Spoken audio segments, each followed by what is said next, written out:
Good morning to everyone. Today's class is on transalveolar extraction. The contents what we'll discuss today are definition of transalveolar extraction, exodontia, types of exodontia, transalveolar extraction,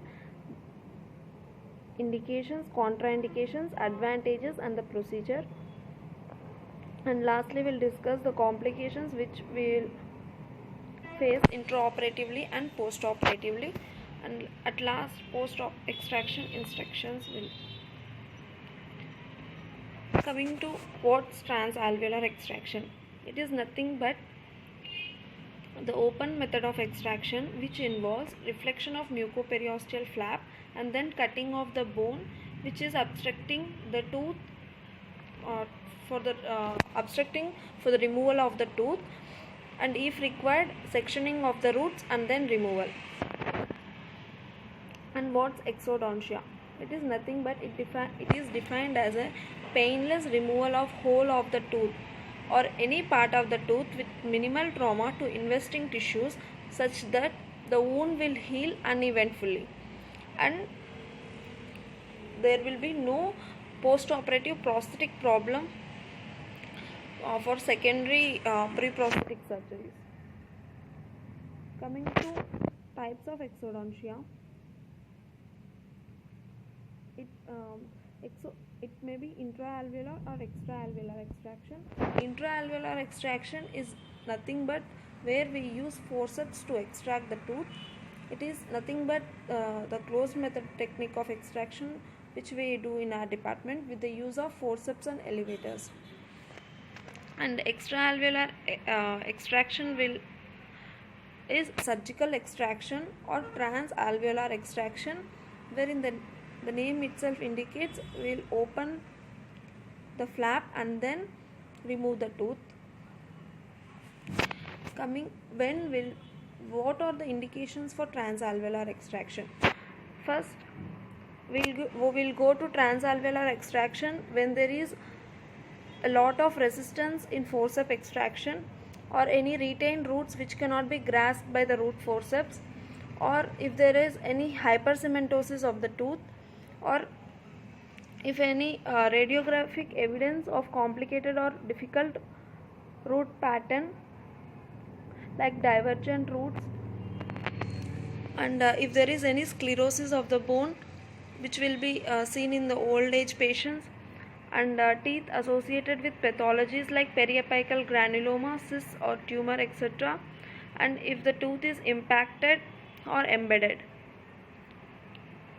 And coming to contraindications, when maximum the contraindications include any systemic problems like severe and uncontrolled diabetes, infected extraction site, and patients with severe gum disease, that is any severe gingivitis, active gingivitis, periodontitis, patients of hypertension, asthma or any other respiratory problem, in pregnancy in the first and third trimester, hemophilic patients, immunocompromised patients.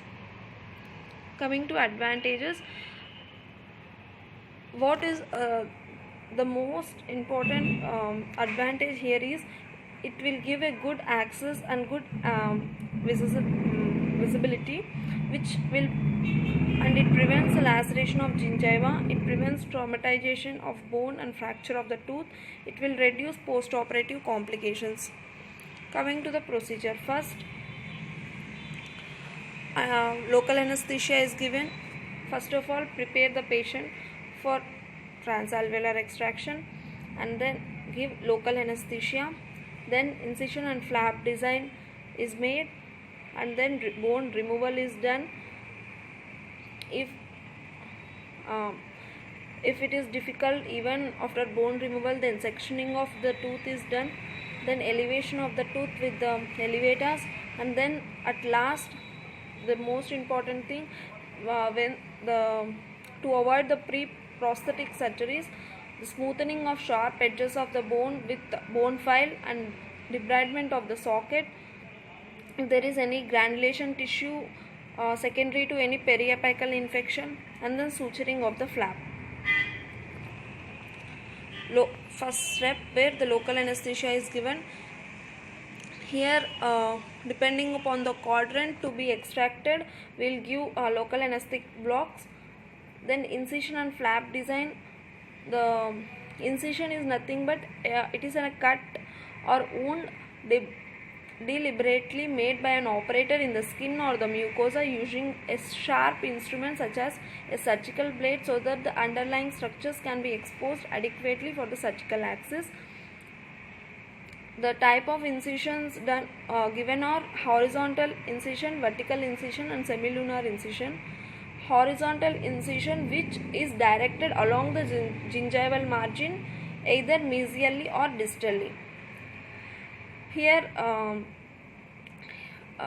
the horizontal incision have an internal bevel, where the first incision is made about 1 mm away from the gingival margin, directed towards the crest of the alveolar bone. The blade should face towards the crest of the alveolar bone. And the clavicular incision, which is a second incision, which will start at the bottom of the gingival pocket and is given in the crevice of the tooth, which is normally used in periodontal surgeries. Then vertical incision, which is most desirable, it is nothing but the releasing incision. It can be given on one or both sides depending upon the side to be exposed. It is placed at obtuse angle to the horizontal incision, which will leave interdental papilla intact. Then semilunar incisions are given, which are nothing but curved or elliptical incisions used when it is desirable to maintain the attached gingiva intact around the teeth and for endodontic surgeries. The gap of 5 mm must be present from the base of the gingival sulcus to this incision, which is seen in the picture, where arrow marks are shown. That is semilunar incision. Then the flap. A flap is nothing but it is made to gain surgical access to the area to be operated or to move the tissues from one place to the other. Different types of flaps like envelope flap, 3-cornered flap, 4-cornered flap, and semilunar flap are made. While elevating the flaps, major vessels and nerves should be avoided. Like in mandibular arch, the most important anatomical structures are lingual nerve, mental nerve, long buccal nerve, facial artery, and buccinator artery. And the anatomical structures which are avoided in the maxillary arches include greater palatine nerve, artery and vein, incisive papilla, and nasopalatine nerve. First, in this picture we can see the lateral. We are exposing now the site in the lateral incisor. First, you can see on the crest a horizontal incision is given, and then clavicular incision is given on the canine and now on the central incisor, so that we can expose the bone, or we can elevate the flap with the periosteal elevator. Here, for reflecting the flap, we use the mucoperiosteal elevator. Here it has two ends. The sharp pointed end of the elevator, which is first interdental papilla is freed from the underlying bone, and then using the broad end of the elevator, push stroke is given to the attached gingiva and alveolar mucosa to reflect the desired extent. Using the mucoperiosteal elevator, a pull stroke can sometimes shred the periosteum. So the flap should be carefully elevated. Then to retract the flap, in the third molar region, mandibular third molar region, we most commonly use Austin retractor, which you have all seen in the department. Then after elevating the flap, we'll cut the bone.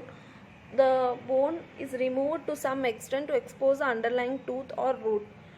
Bone must not be sacrificed unnecessarily, and removal of bone must be limited to what is required to achieve certain objectives. Why we are removing the bone is to expose either the tooth or roots before their delivery, and to provide a point of application for an elevator or a forceps, or create a space into which the tooth or root may be displaced, which can be done using a burr or a mallet or chisel. First, using the burr, the bone removal is more convenient, and it is easily controlled, and there is no splintering, and allows the operator to hold the flap while removing the bone. Cuts with extreme rapidity without causing much discomfort. The burr must never be allowed to overheat. Constant irrigation should be done with the normal saline water to avoid the overheating of the burr, to remove the debris, and to prevent the burr from clogging. Traditionally, chisel and mallet was used. Now it is usually used for the removal of bone in the maxilla, because the bone is very soft. The advantage here is less time consuming, and post-operative edema will be less when compared to the when you removed by burr. Disadvantages includes problem to the TMJ, chances of slippage of the instrument, and chances of break of the jaw. Contraindications are, if the bone is too hard, we should not use chisel and mallet. If the mandible is thin, also unnecessary fracture of the mandible will be seen, and if the root is brittle. Other instrument used for removing the bone are bone file or rasp, which most commonly we use in pre-prosthetic surgeries. Alveoloplasty, it is a double-ended instrument. Bone file, it is a double-ended instrument with a small and large end, used only for final smoothing of the bony ridges after gross removal. Here we can appreciate how the bone file is used. The second picture, the first picture, different bone files are shown. Here the down third picture, we can see the double-ended bone file. Then elevation of the tooth or root from the socket after removal of the bone. If a firm grip of the root or root mass can be obtained, forceps is used. If not, use of elevator is necessary. When applying buccal force, it is necessary to engage the elevator in a notch on the side of the root mass, where in the bifurcation of the lower molars, or if there is no bifurcation appreciated, then you should create a purchase point with a round burr. When using elevators, excessive force is never necessary if the principles outlined for their use are followed. Various types of elevators which are used are Coupland elevator, which is placed at the base of the crown, and Cryer's elevator, which may be used in wedging action or buccal elevation. Here you can see in the first picture the removal of tooth segment with the forceps after sectioning of the tooth. In the second picture you can see removal of the tooth with the elevator, where the sectioned both the distal part is removed, and then now the mesial root is removed by the Cryer's elevator with the purchase point. Then after the removal of tooth and root, debridement and smoothing of bony margins are necessary, where first irrigation of the socket is done. The socket is irrigated especially under the flap where the bony chips may accumulate, and then scrape to remove any dental follicle or epithelium, and any granulation tissue present within the socket should be curated. Check for the remnants of bone, bleeding point, and erosion of the adjacent tooth. Rounding of the margins of the socket with a round burr or bone file is very necessary, and irrigate the suture and irrigate the socket again, and then control the bleeding before suturing. After the debris is removed, the flap is then placed into its normal position and sutured, which is supported by sound and intact bone. Suturing. The suture will act as a sieve or bring tissues together, holding them in a position until healing has taken place. Every suture is a foreign body, and they should only be inserted into the tissues if there is positive indication for their use. Why the sutures are placed is to hold the cut edges of the soft tissue together to promote healing and to arrest the hemorrhage, and to oppose loosely soft tissues to minimize wound contamination with food debris. Different types of suturings are placed, like interrupted sutures, which are most commonly used in oral OMFS, and continuous suturing, which most commonly used in alveoloplasty procedures, continuous with locking sutures, and mattress sutures, horizontal and vertical, and figure of 8 sutures. This is most commonly used in after closed extractions, and subcuticular sutures. The most common intraoperative complications faced are inability to move the tooth, or fracture of the tooth, or fracture of alveolar process, fracture of maxillary tuberosity, jaw fractures, mucosal lacerations and puncture wounds, abrasions or burns on soft tissue while using the burr, and damage to the adjacent tooth, dislocation of the adjacent tooth while elevating, and nerve injury, hemorrhage when we go into inferior alveolar canal, and dislocation of TMJ. The most common post-operative complications include hemorrhage, pain, swelling, and dry swelling. For every patient after extraction, we all give post-extraction instructions, and the reason behind why we instruct the patients is, the patient first, he is advised to firmly bite on the gauze piece placed on the extraction socket for a minimum of half an hour after the exact extraction. The reason behind this is it will help in stabilization of the clot in the socket. And the second instruction what we give to the patient is, patient should be advised to rinse his mouth vigorously. He should not rinse his mouth vigorously for the next 24 hours. Mouthwash should be avoided on the first day. It is instructed because this may cause dislodging of the clot from the socket. And the patient is advised to avoid any hot food for next 24 hours, and patient should take cold food.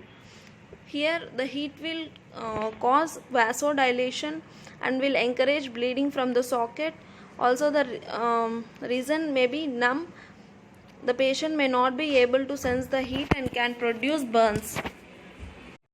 And then patient is advised soft tight on the day of the extraction, because hard food may traumatize the socket clot and may cause bleeding. Patient is told not to use straw on the day of the extraction because it will create a negative pressure in the mouth which will dislodge the clot and cause bleeding.